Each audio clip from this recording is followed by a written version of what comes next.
Good morning, guys. How are you? My name's Nathaniel, and if you were expecting Pastor Eric, well, too bad. You'll have to come back next week. I'm the Student Ministries Director here at the East County campus, but by trade, I'm a videographer. And part of my job and part of my passion is to help tell stories like Dan. Now, I helped Dan tell his story a little over a year ago, and Dan's story is a wonderful story. It's a story of finding out who you are and whose you are. Finding out that no matter how much you mess up in life, there's always a second, third, fourth, fifth chance. And Dan's story particularly, it's one of those stories that sticks with you. It's one of those stories that has caught my attention over the past couple of years. And as I've learned to shoot video and make videos and tell stories, I've had plenty of people along the way teach me very valuable lessons. And one of the most valuable things I learned, and it was on Dan's story that I learned it, was my mentor, Matthew. As we were shooting his story and telling his story, he told me one thing. He said, "Nathaniel, this isn't your story. You aren't writing this story, and you aren't creating this story. Your job is to help tell their story. This story is not yours." And then he went a step further, and he said, "Nathaniel, this isn't even Dan's story." And he goes, "This is Dan's God story." And I said, "Matthew, that's weird. Why are you making weird distinctions that don't really mean anything?" And he was like artsy, so I was like, this is real weird. And he said, "Nathaniel, you're not the author. You're a tool in the toolbox." He said, "It is not your job to write the story, and it's not your job to touch the pen. It's your job to turn the camera on." And he said, "It's God's story. To truly understand how to tell a story, we have to understand who the author is, and the author brings context to the story." And as he told me that, it kind of created a revelation. And as I was reading and discovering what stories were, I discovered every story has three things. Now, any high school English teacher will tell you those three things are a beginning, a middle, and an end, right? I disagree with that completely.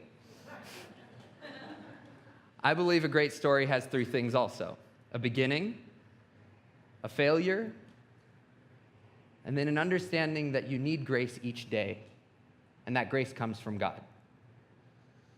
Each and every one of us will have to struggle in those three parts. But luckily, the wonderful thing that I love about stories, and stories brings us together, is everyone has a story. And that very first part, most of you guys have accomplished the moment you were born, the beginning. So if you were born in this room, why don't you raise your hand? Perfect, all of you guys were born, so you have a story. That's the wonderful thing about stories.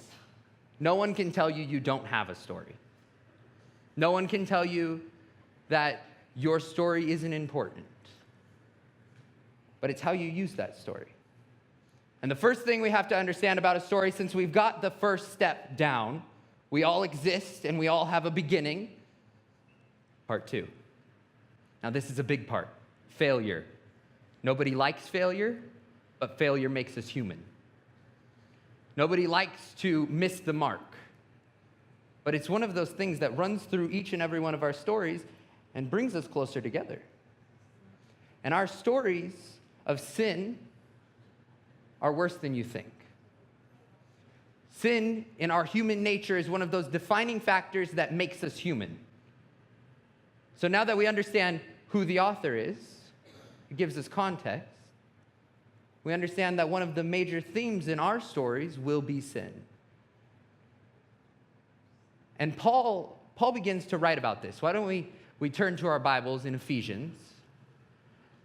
And as we turn to our Bibles, many times we think we're the main character. We think that God is writing the story, yes, but the spotlight, center stage, is on me. And that's not true. We are part of the narrative that God is writing. You're not the main character because it's God's story that we're telling. We're support. We're here to further his story. So as you turn to Ephesians 2 is where we're going to pick up. And Ephesians 2 is one of my favorite passages in Ephesians. It begins to lay out this idea. It begins to paint this picture of that second step, that failure. And Paul writes, "As for you, you were dead in your transgressions and sins, in which you used to live when you followed the ways of this world and of the rulers of the kingdom of the air, the spirit who is now at work in those who are disobedient.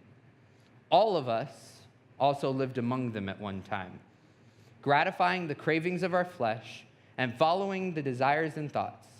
Like the rest, we were by nature deserving wrath." And as I read that last sentence as I was preparing for today, it scared me. Simply based off of my nature, I deserved wrath. Simply because I have the beginning portion of my story means that by nature, I'm all done. Our stories, when left to our own devices, are very tragic stories.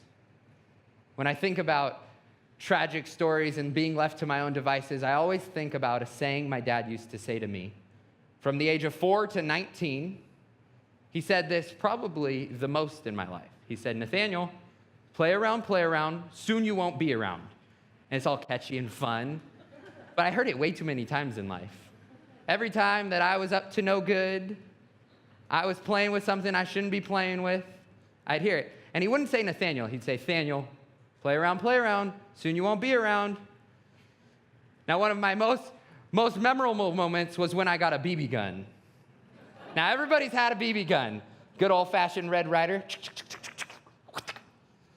And then you start going on the hunt. And I'm not talking about like 6-year-old Nathaniel. I'm talking about like teenage Nathaniel in the backyard, and he's about to hit his brothers up with some metal BBs. And I heard my dad say, he said, "Nathaniel, play around, soon you won't be around." And I was like, "Dad, I got this." And we all know Elijah's his favorite kid. So I point the gun at Elijah, and I shoot him in the butt. And then he didn't get me back right away. He said, play around, soon you won't be around." Then a week later, we're sitting in the garage, and my dad is a sneaky man. He's got his BB/pellet gun that is air-assisted, which is not legal in BB gun fights. He's got it stashed up like freaking Batman in his garage, and I'm like working on something, and he's like, and then he points it at me. I don't even know where it's coming from. And I put my hand up, and he shoots me. And he said, "I told you, play around, soon you won't be around." Right. And in that moment, I realized, when left to my own devices, when left to make my own choices without the guidance of someone in front of me, I make bad choices. When left to my own device, your story will always stray. If you choose to take the pen away from the author and begin to write your own, it's not long before it goes downhill real quick. And Paul talks about this. He says, "As for you, you were dead in your transgressions and sin." You were done, you played around too much, and now you died. In which you used to live in, and you followed the ways of this world. Ways of this world, oftentimes people are like, "Hey, life just gets to you." No, life doesn't just get to you. There is an enemy. His name is the devil, and he is constantly going and trying to trip you up, make you fall, and make you miss the mark. But I have something to tell you. There's power in the God we serve. The God we serve already won the war, and we're just living in the battle. So we know the outcome of the fight, and the end of the story is King of Kings, Lord of Lords, reign over all.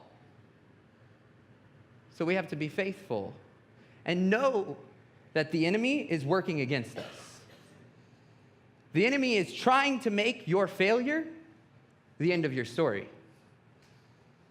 Because that's what happens. We got the beginning down. That was easy.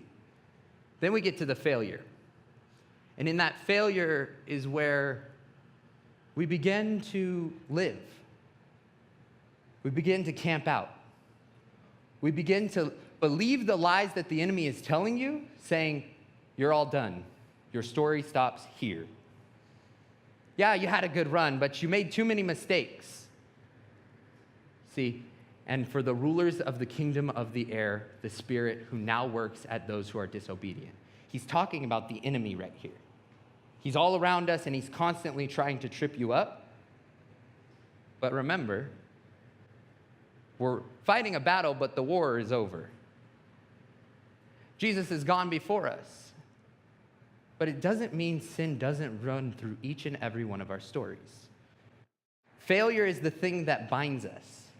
A great story without failure, no one will watch. No one likes the person who wins it every time. You don't want to watch that movie if they just got great and they didn't have any trials. Everyone loves the underdog story, the guy who shouldn't have.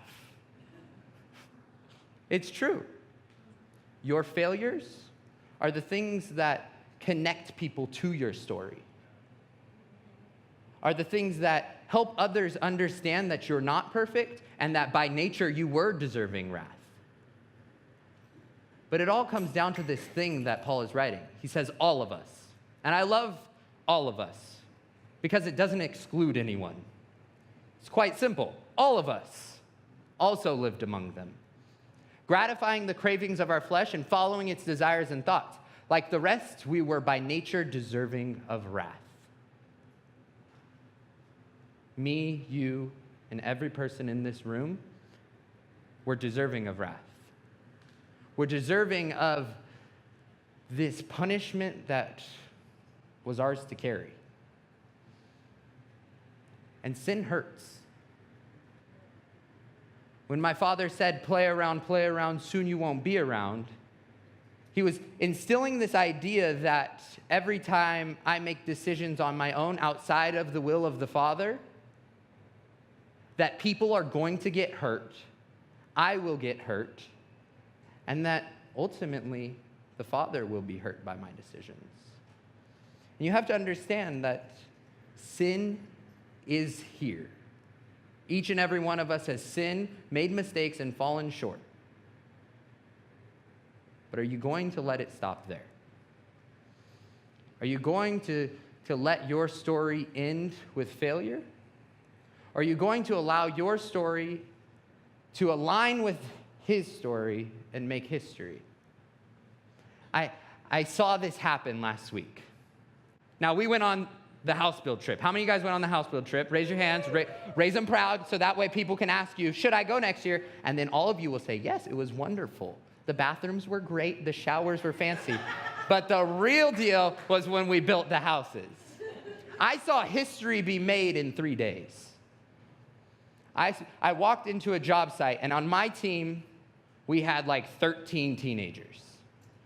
And we walked into a job site, and we saw a slab. Concrete, 22 by 11, with nothing on it. The first day, we built the frame. The next day, we wrapped it and put a coat of stucco on. And the last day, we finished it. In 3 days, because we took our story and lined it with what God had for our story, we made history. That will be part of our story. Each and every one of you who went on that trip now has that piece, that weekend, as part of your story. But there's something more. You didn't just change your story by going on that trip. We changed the story from East County, 3 families got houses. From New Break, 8 families got houses. And in that weekend, 17 houses were built and changed people's histories for the rest of their life because they have a shelter over their head. That's what happens when we understand what God's will for our life is and where we're supposed to be going. In Dan's story, he said it so beautifully. If I could simplify what caused me to go to jail, it was an error in judgment. I wasn't walking with the Lord. And as he told me this story last year, a passage in Luke popped up to me. The one of the prodigal son, the boy who went to his father and said, Dad, give me my inheritance now. even though I'm supposed to get it when you die. And the father said, is that what will make you happy? Because I want nothing more than you to be happy. So he gives the son the money, and the son runs off to Vegas. And he begins to spend all of the money on good times, on girls, on being the life of the party. And just like Dan's story, the fun runs out. Ultimately, when you play around too much, it will end in wrath. It will end in death. Because sin always ends in death. Sin undealt with is death. And just like the prodigal son's story, Dan's story doesn't stop there. And to understand the next portion of the story, we have to understand grace. And God's grace is much better than any grace that we've ever experienced because God is grace. And his story of grace is much better than we really deserve. And Paul continues in Ephesians. He says, but because of his great love, God, who is rich in mercy, made us alive in Christ, even when we were dead in our transgression. It is by grace we have been saved. Now, there's two words here that are distinctive words that we have to understand there's a difference between the two. Mercy and grace. Mercy is not getting the bad things you deserve. When your teenagers act out and you don't ground them because they learned their lesson, that's mercy. Grace is a gift you don't deserve. And that's what changes our story from a failure to that final portion of understanding that we need God's grace each and every day to tell our story. Each and every day, you have to understand that God's grace is at work because without his grace, we are dead in our sin. And grace turns the chapter. It helps move us to this new place. It reminds me of a video I had to shoot last November. And because I know how to use a camera, I've been blessed to travel around and make videos and help people tell their story and how it aligns with God's story. And last November, I got to go to Nevada, where there was an Indian tribe who was starting a church, very much like our Hillcrest campus. There was a small group of people who saw a need in a community and said, there needs to be God's grace in this community. We want to be the place where people experience hope and grace in this community.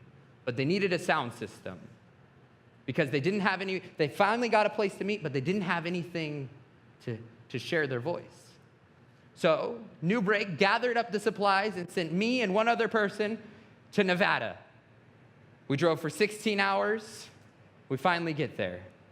And we're in this middle of this tiny little town. And I'm shooting a video with a guy named Pastor Leonard. Pastor Leonard is the chief of the Indian tribe, and he's the pastor of their local church. And I set up the camera, and we shoot the interview, and then he says, is the camera off? And in my language, that means I'm about to tell you something really good. So sometimes I leave it rolling. This time I didn't. And he says, I want to tell you something. I want to tell you something that I don't want to tell everyone else because it's embarrassing. And what followed in his next sentence changed my life. He said, we had another sound system. We had another sound system, but we needed another one. And I go, Pastor Leonard, I don't understand. You planting 2 churches? Because that's sick. And he said, no, one of our volunteers left the door unlocked, and someone stole our sound system. And I said, that's incredible. So all you did was ask for a sound system, and we were able to supply a need. And he goes, no, we didn't actually ask for a sound system. I go, then why did we bring a sound system? And he goes, I let my pride get in the way of what God had planned for us. And he goes, without God's grace, I wouldn't be able to step into the next chapter of life that he has for us, which is to plant this church. He said, our story would have stopped with a lost sound system and a failed church plant. But it didn't, because God's grace is bigger than my pride.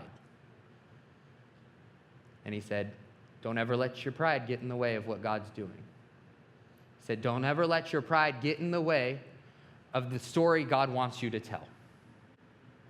And that failure, it helps me understand who he was.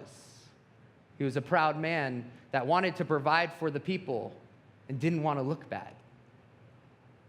But if you think grace and mercy can simply erase your past, you're missing out on the biggest part of your story, the character development. If we didn't have failures, we would all be the same. If we didn't have different shortcomings and different successes, we would be the same person, and then there would only need to be one of us. Where you've been in life, the choices you've made, the mistakes you've had, and the successes you've seen make you who you are. And you are individually equipped to share a story, your story, with the people around you. And each and every one of our stories looks different. My story doesn't look like your story. My story doesn't even look like Dan's story. Dan went to prison for 2 years because of a crime he committed. My story is I grew up with a mom and a dad that loved me, with 3 siblings who invested in me and told me that the local church was God's answer to all the problems that the world was facing. My story is one of people investing in me so that I could turn around and invest into the generation behind me. I need to tell my story just as much as Dan needed to tell his, because there are people that need to hear your story. There are people that need to understand that no matter how much you fail, God has new grace for you each day. And I love what Paul writes, for it is by grace you have been saved through faith. And this is not from yourself, it is a gift from God. Not by works so that no one can boast. Your story is not your own. You are not the author and you don't own your story. Your story is God's story. And when you take the pen away from him, it's only a matter of time before everything goes sideways. It's when you understand that your story is a work that God has been working on so long, and he wants nothing more than to author your story into the most beautiful, eloquent story that has ever been told. Your story is unique and special, and it's yours to share. And it's when you understand that everyone has a beginning and everyone fails, and then you move into the third phase of a great story, an understanding that you need God's grace daily. See, if you stop at 2, your failures define your story, and your story becomes a failure. It's when you move into the grace department that your story becomes a tool in which you can use to share God with others. Paul continues writing, for we are God's handiwork, created in Christ Jesus to do good works, which God prepared in advance for us to do. God's handiwork, his masterpiece, his artmanship, his workmanship, his pride and joy, the pinnacle of his creation, his most prized possession, you and me.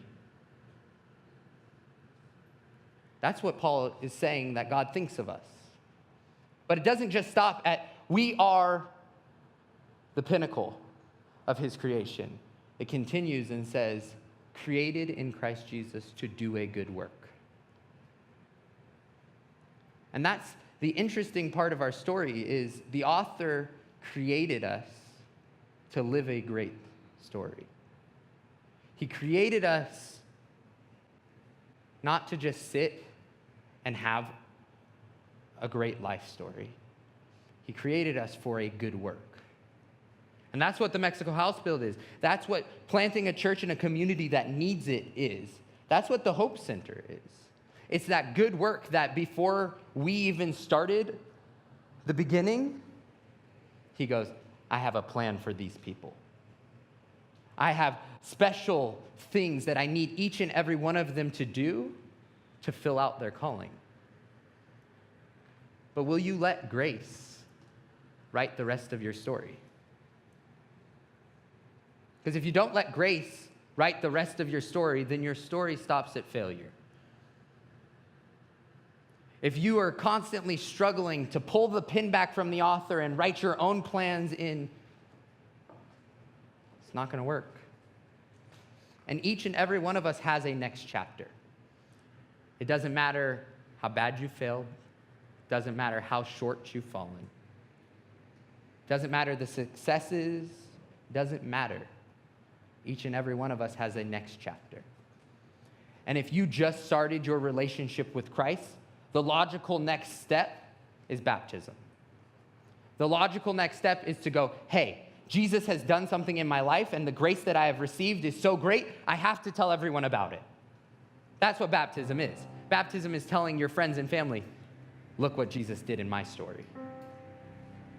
And if you've already been baptized, God is calling you to turn the next chapter and not let your failures define who you are. He's calling you to live out your best story. And maybe you're like, I don't know how to do that. Maybe it's serving in a ministry. Maybe you've sat too long with the story as great as your own, and you haven't begun to share it with the kids. The little kids that need to know they're loved. Maybe you struggled all the way through middle and high school, and now your story is one of a great success. You need to share that with our students. You need to walk out what living a great story looks like with the next generation.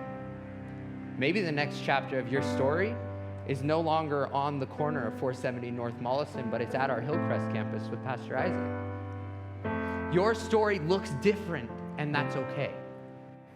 But don't let it stop at failure. Don't let it stop at failure. Move into the next one. Understand that God's grace is abundant and great in your life, and that He's wanting and willing to write the next chapter of your story. But you got to give the pin back.